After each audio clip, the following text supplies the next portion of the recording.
Vinna wayaote, apo vinna wayaote, vinna wayaote, vinna wayaote. Bire malegawi tachi ko tawaya kane. Vinna wa moshao yerina kwachat ma hotane. Alia shen shumbran, alia shen chimbaraete, alia shen shumbran, alia shen chimbaraete, alia shen chimbara. አሊያሽን ሹምብራይቴ በጣም የመሳሳላቸው ሙሽራዮቼ ናቸው። ሙሽራዮቼ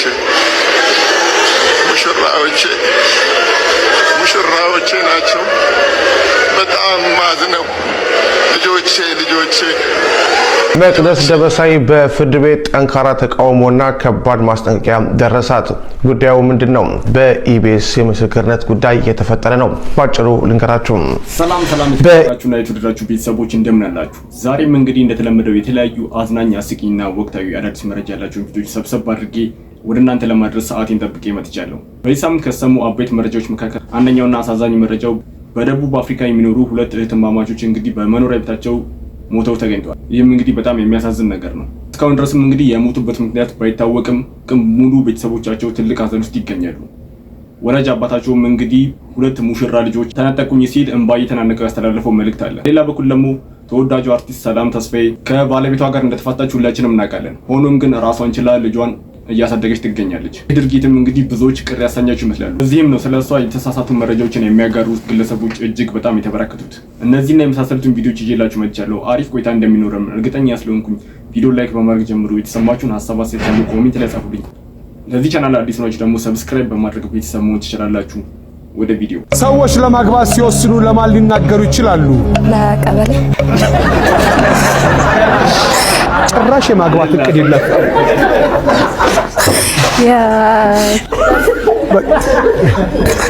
አልሽም ለቀበሌ ነው ያዝነው።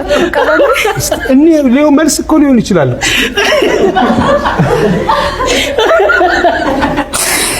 ሰዎች በህይወታቸው በጣም ደስተኛ ከሚሆኑባቸው ቀናቶች አንዱ የመመረቂያ ቀናታቸው የምርቃታቸው ቀን። ተማሪዎች ተመርቀው ሲሉ ካለፉ አሁን ማለፋቸው ነው ከምርቃቱ በላይ። ሰዎች ብዙ ጊዜ ድግስ ላይ ምን አለቀ ሲሉ ትሰማለህ? እንጀራ የግዢ አላ ሩጥና ጓጉዳው። ሰዎች ለማግባት ሲወስኑ ለማን ሊናገሩ ይችላሉ? ለቤተሰባቸው። ለቤተሰብ በፊት ለቤተሰብ ነበር። አሁን ቤተሰብ ፌስቡክ ላይ ነው የሚያየው። ልጅሽ ተንበረከከ። የት ማን አንበረከከው? የኔ አንበሳ ማን አንበረከከው?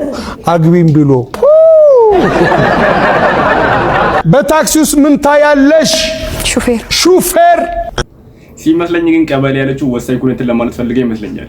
ገንዘብ ደስታን አይገዛም ለሚሉ ሰዎችም እንግዲህ ትክክለኛ መልስ ተገኝቷል ስትል አንዴታችን ተናግራለች። እንመልከተው። ብር ደስታን ይገዛል የምትሉ ሰዎች ማለት ነው። እግዚአብሔርን ይሄ ብር ማለት ነው አይደለም ደስታ ከረሜላ ለራሱ ለኔ አይገዛልኝም። ምክንያቱም የኔ ብር ለሚሰው ነው ለባለቤት ነው እንጂ ለኔ አይገዛልኝም።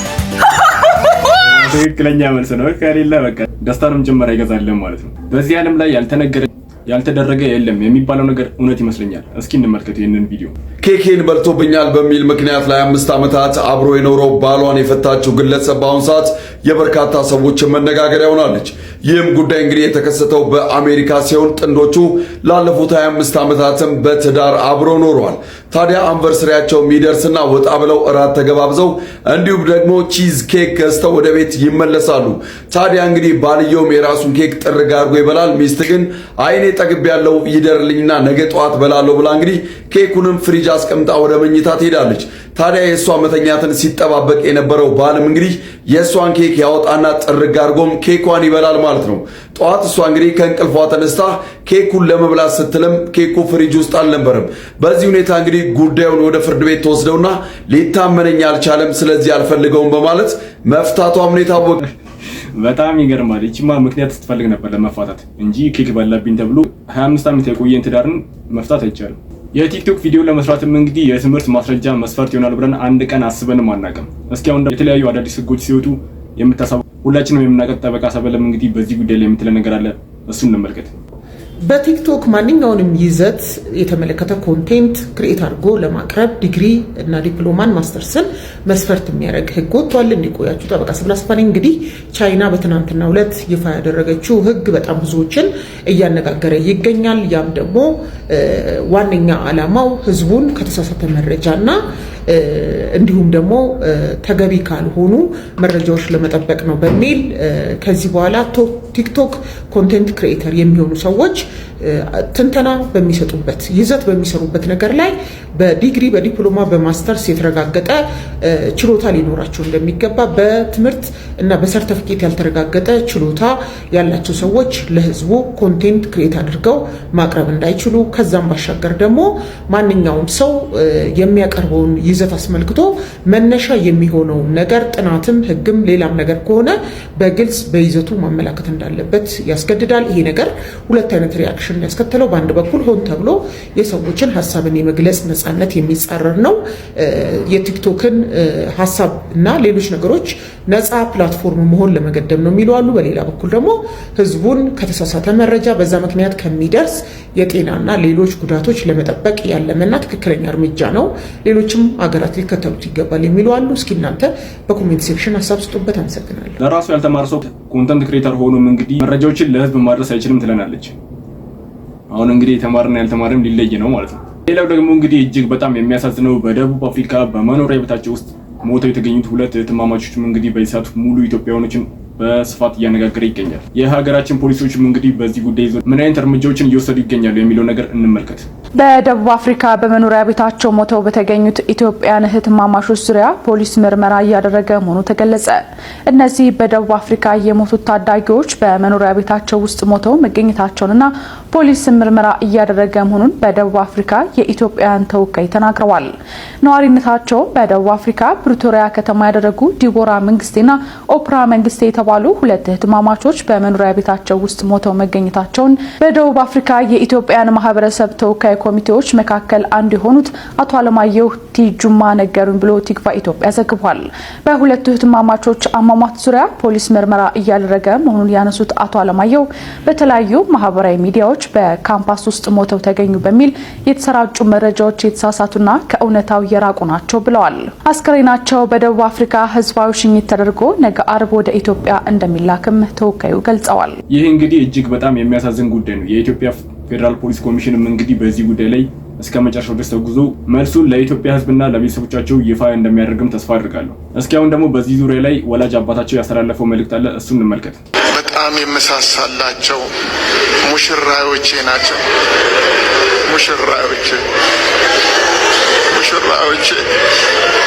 ሙሽራዮቼ ናቸው። በጣም ማዝነው ልጆቼ ጌታ ሰጠኝ። እንግዲህ መልሼ ለጌታ አስረከብኩኝ። በዚህ ምድር ላይ ድንግል ናቸው። በጣም ንጹህ ናቸው። አልተነካኩም። ልጆቼ እንግዲህ እኔን ጥለው ሄደዋል። እኔ ይነጋል እያልኩ መዝሙርን ነው መዘምረው። እነሱ ግን ያንን አይሉ። ለጌታ እንግዲህ አስረከብኩኝ። ንጹህ ልጆች ነው ያስረከብኩት። ድንግል የሆነ ልጆች ነው ያስረከብኩት። በጣም የምወዳቸው ልጆች ናቸው። ተስፋ ያረኩ ልጆች ናቸው። ስለ ልጆች ታውቃላችሁ፣ ከባድ ህይወት ነው። ልጄ ወደ ኢትዮጵያ ገብቼ ነበረ 2 ዓመት ከ6 ወር ተቀምጬ። በጣም የሚገርም ነገር ነው። ዲቦራ ልትመረቅ ስትል ትንሿ ልጄ በፍጹም እኔ ዲቦራ ጎን ካልቆምኩ አለች። ሁሉን ነገሬን ጥዬ ነው የተነሳሁት። ህይወቴን ሁሉ፣ ስራዬን ሁሉ፣ እቃዬን እንኳን ሳለካ ነው አንድ ክፍል ውስጥ ቆልፌ ለልጄ ስል። ለካ ልጆቼ ሊያታልሉኝ ነው። እኔ መቼም አንድ ቀን አልወለድኳቸው፣ እነሱ ግን በአንድ ቀን ሄዱብኝ። ምንም ማድረግ አልችልም። ልጆቼ ውበቶቼ ናቸው። እግዚአብሔር እንግዲህ አስረክቤ ሰጥቻቸዋለሁ። ምንም ማድረግ አልችልም። ቴንኪው ስለሰጣችሁኝ ኤርትራኖች፣ ኢትዮጵያኖች ስለሰጣችሁኝ ፍቅር በጣም ነው ማመሰግናችሁ። ዘር ሃይማኖት ሳይል ከጎኔን የቆማችሁ፣ ሀዘኔን በጥልቅን የተካፈላችሁልኝ እናንተ ሳይ በረታው ቆምኩኝ። እንጂ በጣም ተስፋ ቆርጬ ነበረ። በጣም ተባረኩልኝ። አመሰግናችኋለሁ። አሜን።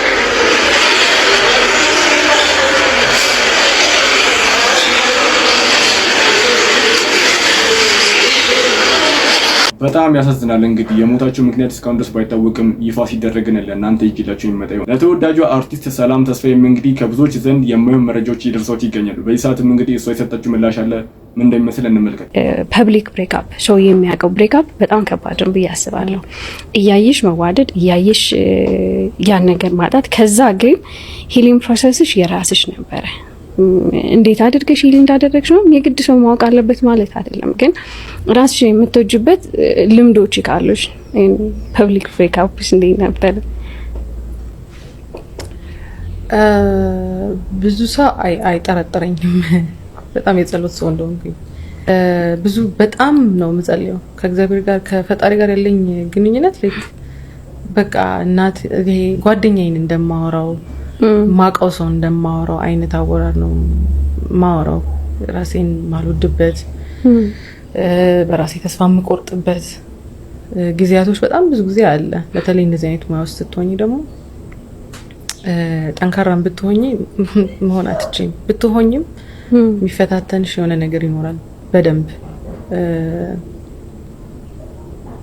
እንደዛ አይነት ነገር ሲያጋጥመኝ በስነ ስርዓት በቃ ከሱ ጋር ነው ማወራው። ላይክ ይሄ ማስበው የሆነ አልጋዬ ያለና አልጋዬ ስር ቁጭ ብዬ ላይክ የሆነ እግሩ ላይ እንደተኛው እንደዚህ ጋር እንደተኛው አይነት ስሜት ነው የሚሰማኝ። ብዙ እንደዚህ ምናምን አይደለም እና እንደዛ ሆኖ በጣም ያቀራረበኝ ስለሚመስለኝ የልቤን እየተናገርኩ እንደሆነ ስለሚሰማኝ ላይክ ብዙ ጊዜ ፎርማሉን አልጠብቅም። ስተትም ሊሆን ይችላል አላውቅም፣ ግን ፎርማሉን ህጉን አልጠብቅም። ግን በጣም ነው ማወራው። ዛሬ እኮ እንዲሆኝ ምናምን ብዬ ነው ማወራው። ዛሬ እኮ ከለኝ እንዲህ ብሎኝ እንደሰው ነው በቃ እንደዚህ ብሎኝ እና ውስጤ በጣም ተሰምቶታል። እና እንደዚህ እንዲሰማኝ አልፈልግም። እንደዚህ እንዲሰማኝ ስለማልፈልግ ምን ላርግ? ምንድነው እንዳረግ የምትፈልገው? ማረገው ነገር ደግሞ አንተን የሚያሳዝን እንዲሆን አልፈልግም። ገባሽ አይደለ? ላይክ በጣም በህይወት የሚያስፈራኝ ነገር ከእግዚአብሔር ጋር መጣላት ነው ወይ ደግሞ ከእግዚአብሔር መራቅ ነው። ይሄ የራቁ አይነት ስሜት ከተሰማኝ በጣም ነው የምፈራው። ሰላም ተስፋዬም እንግዲህ ስለሷ ያልሆኑ መረጃዎችን ለሚያጋሩ ግለሰቦች ያስተላለፈችው መልእክት ይህንን ይመስላል። አልኪታር ደወር ሀዲዱ ሚኒሻል ዞሌ አልበሬዱ ጀፊ ወላፍኒን ይላል። መቅደስ ደበሳይ በፍርድ ቤት ጠንካራ ተቃውሞና ከባድ ማስጠንቀቂያ ደረሳት። ጉዳዩ ምንድነው? በኢቢኤስ የምስክርነት ጉዳይ የተፈጠረ ነው። ባጭሩ ልንገራችሁ። በኢቢኤስ ቴሌቪዥን አዲስ ምዕራፍ በተሰኘው ፕሮግራም ላይ በቀረበ ታሪክ ምክንያት ክስ የተመሰረተባቸውን ግለሰቦች ጉዳይ የመለከተው ፍርድ ቤት የቀድሞዋን የፕሮግራሙን አቅራቢ መቅደስ ደበሳይን በምስክርነት ሰምቷል። ሆኖም መቅደስ ለፖሊስ በሰጠችው ቃልና በፍርድ ቤት በሰጠችው ቃል መካከል ልዩነት በመታየቱ በአቃቤ ሕግ በኩል ጠንካራ ተቃውሞና ማስጠንቀቂያ እንደቀረበባት ታውቋል። ጉዳዩ መነሻ የሆነው ብርቱካን ተመስገን የተባለች የዩኒቨርሲቲ ተማሪ የደረሰብኝ በደለው ስትል በፕሮግራሙ ላይ መናገሯን ተከትሎ ነው። ታሪኩ የተፈበረከ ነው በሚል በፕሮግራሙ ዝግጅት ላይ የተሳተፉ ግለሰቦች የሐሰት ወሬን በማሰራጨት ወንጀል ክስ ተመስቶባቸው ጉዳያቸው በፍርድ ቤት የታየ ይገኛል። በዚሁ የክስ መዝገብ አቃቤ ሕግ ምስክሮችን ሲያሰማ የቆየ ሲሆን ባለፈው ሳምንት ሐሙስ ጥር 13 ቀን ሉላ ገዙና ዘወትር ደሳለኝ ምስክርነታቸው ሰጥቷል። አርብ ዕለት የመቅደስ ደበሳይ ተራ የነበረ ቢሆንም በአንድ ዳኛ ድንገተኛ ህልፈት ምክንያት ችሎቱ ሳይሰየም ቀርቷል። ትላንት ማክሰኞ በነበረው ችሎት መቅደስ ምስክርነቷን ስትሰጥ በፖሊስ ምርመራ ወቅት ከሰጠችው ቃል ጋር የሚቃረን ሀሳብ ማቅረቧን አቃቤ ሕግ ተቃውሟል። የአቃቤ ሕግ የዛሀበሻ ምንጮች እንደገለጹት አቃቤ ሕግ ምስክሯም በፖሊስ የሰጠችውን ቃል እንድትደግም ይህን ካላደረገች ግን በሐሰት ምስክርነት ወንጀል ልትጠየቅና ለእስር ልትዳረግ እንደሚችል ለችሎቱ አስረድቷል። ይህን ተከትሎ ዛሬ ረቡዕ ዳግም ለችሎቱ የቀረበችው መቅደስ ደበሳይ ቀደም ሲል ለፌዴራል ፖሊስ ሰጥታው ከነበረው የምርመራ ቃል ጋር የሚጣጣም ምስክርነት መስጠቷን ተገልጿል። ፍርድ ቤቱ በቀጣይ ሌሎች የአቃቤ ሕግ ምስክሮችን መስማቱን ይቀጥላል። ሰለሞን ለምን እንደታሰረ ታውቃላችሁ? ቤተሰብ ሙሴ ሰለሞን ማለት ነው ጌታን አውቀው ይሄ በቪዲዮ ላይቭ ላይ ማለት ነው እንደዚህ ስሙ ጥሩልኝ ላይቭ እንደዚህ መብራት ሲያሳይና ብለው አውርተዋል። በሷ አይደለም ሙሴ ሰለሞን አይ ቲንክ እኔ አላውቅም እርግጠኛ አይደለሁም፣ ግን ሙሴ ሰለሞን አይ ቲንክ የታሰረው የሆነ ጊዜ የሆነ ድርጅት ምናምን ማስታወቂያ ሰርቶላቸው ምናምን ነበረ በሙሴ ሰለሞን ምክንያት ምናምን ተብሎ ሲወራ ነበር ሚዲያ ላይ። እናንተ አላሙዲና ማህደርን አይታችሁ አያ ሀብት ነገር ትላላችሁ። በህንድ የሚስቱን አበባ በብር ጉንጉን ቀይሮ እርሷን እንደ ፒያሳ ወርቅ ቤቶች ከላይና ከታች በወርቅና አልማዝ ፈርጦች ያስዋበው 1500 አርቲስቶችን ጠርቶ 51000 ነዲያንን የመገበው ህንድን አስጨንቆ ዓለምን ጉድ ያስባለውን የ150 ሚሊዮን ዶላር ጥሮሽ ጥሎ ሚስቱን የወሰደው አናንት አምባኒ ገንዘባቸው እንደ ሀገራችን ፖለቲከኞች ጥጋብ አፍንጫቸው ላይ የወጣባቸው የዓለማችን ቁጥር 9 ቢሊዮነር ከእርሱማ ደስታ አይበልጥብኝም በማለት ለልጃቸው ጥሎሽ 1500 ታዋቂ ሰዎችን ታደሙልኝ ብለው ጠርተው ከአንድም ሁለት ልጅ በመውለዴ እረፍት ላይ ነኝ ያለችውን ሪሃናን 9 ሚሊዮን ዶላር ልክፈልሽ መተሽም ዝፈኝልኝ ቢላት በወራት ልዩነት ሁለት ልጅ ወልዳ መነሳቷን እርሷም ባለቤቷም እስኪጠራጠሩ ድረስ መድረክ ላይ ወጣ አስነክተዋለች። የአቶ ገንዘብ አዛዥነት የወይዘሪቱም ዶላር አለቅነት መች በዚህ ያበቃና የኛ ልጅነት ያደመቁ ዓለም አክብራ ቦሊውድ ደግሞ የዘውድ አክሊል የደፋችላቸው ሻሩክ ካን፣ ሰልማን ካንና አሚር ካንን ቦሊውድ ራሱ ለማዘዝ ስትፈራቸው አናንተ ግን በጥሎሹ ቀን እንደ ባካፕ ዳንሰር ሙዚቃ በስፒከር ከፍቶላቸው በመድረኩ ላይ ሲያስጨፍራቸው አምሽቷል። በሰርጉ ዕለት ላይ ለምሳ ፕሮግራም ሲል ብቻ በእጁ ላይ ያጠለቀውን ይህን የ9 ሚሊዮን ዶላር ሰዓት የአዲስ አበባ ቤቶች አስተዳደር ቢያገኘው ግን ታሪኩን ከመቀጠሌ በፊት ሱቅ፣ ቢሮ፣ ድርጅትና ቢዝነስ ጀምራችሁ ያለ ገበያ ለተቀመጣችሁ ወይም ደግሞ የምትፈልጉት ደንበኛ እይታ ውስጥ ለመግባት ፈልጋችሁ የማህበራዊ ድረገጽ ፎሎወርና ቪው እንዲበዛሎት ከፈለጉ በ0953939369 ወይንም ደግሞ በካዞፔ ኢንስታግራም ገጽ ላይ ያናግሩ። በምርጫውና በልኮ ፓኬጅ እናዘጋጅሎታለን። አረ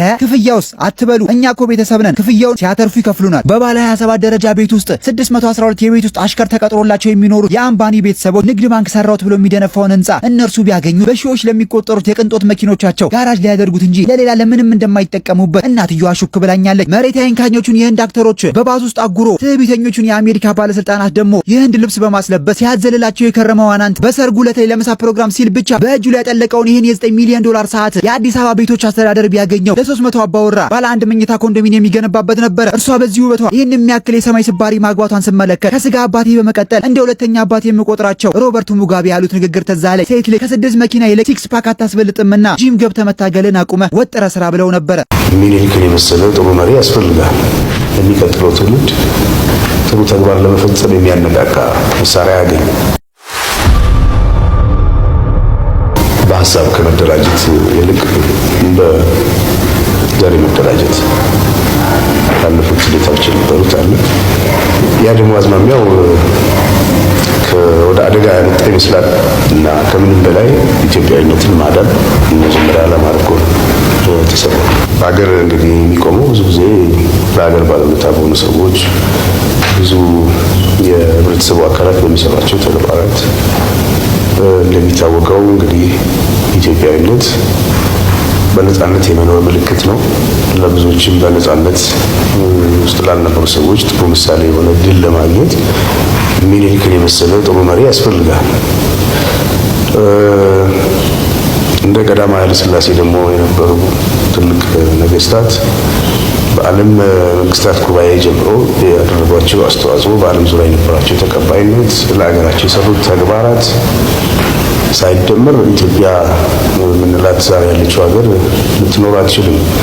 ይህ እንዳለ ሆኖ ሁሉ ጊዜም ነገስታት የሚወክሉት ህዝብን እንደመሆኑ መጠን ከስሮቻቸው ደግሞ ያሉ ብዙ ባለውለታዎችን አብሮ ማየት የሚያስችል ትልቁ መስኮት ብዙ ጊዜ ከፊት ያሉ ሰዎች ናቸው እና በዚህ አንጻር ምልክቶች ካልተበረታቱ፣ ምልክቶች የሚገባቸው ክብር ካልተሰጣቸው የሚቀጥለው ትውልድ ጥሩ ተግባር ለመፈጸም የሚያነቃቃ መሳሪያ ያገኝ።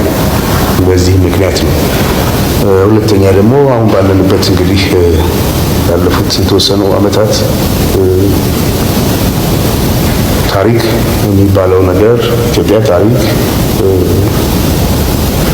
እና የኢትዮጵያ ወነት የብሔራዊ ስሜት በብዙ ሁኔታ ፈተና ውስጥ ወድቋል።